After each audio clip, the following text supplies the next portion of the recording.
Taking a look at Liberty Tennis, assistant men's coach Rich Benson has been promoted to associate head coach. Benson enters his third year with the Flames, having assisted in back-to-back winning seasons. The road to Liberty University wasn't an expected one for Coach Benson, but the former pro now sees it that it was all in God's plan. The life of a professional athlete is not always as glamorous as it may look.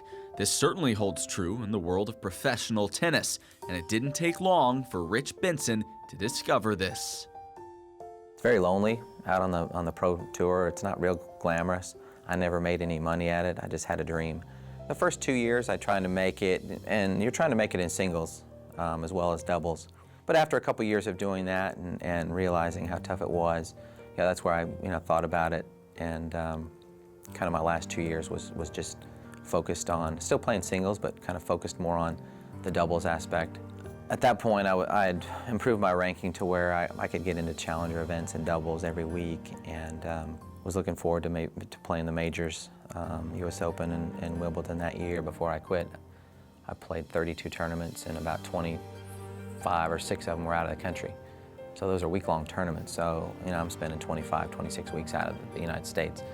But I remember afterwards, just feeling kind of empty inside that, I'm getting on a plane and I'm going to fly back to the States because I got a special exempt to play in a bigger tournament. I remember just kind of looking around going, I'm not happy. I'm not happy.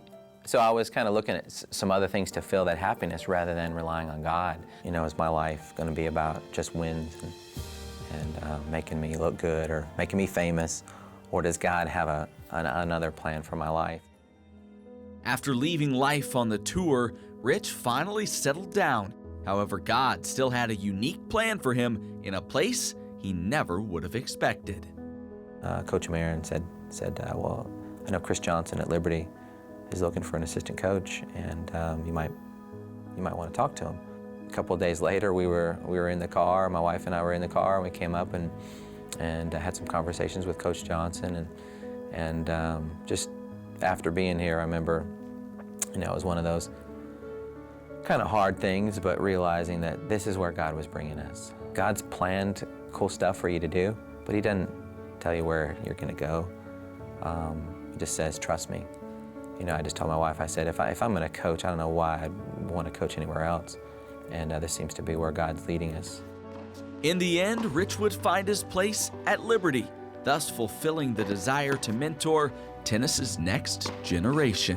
Yeah, what does it mean to share these things? It just feels like, I'm completing a purpose that God's, put within me, to share my experiences with the next generation.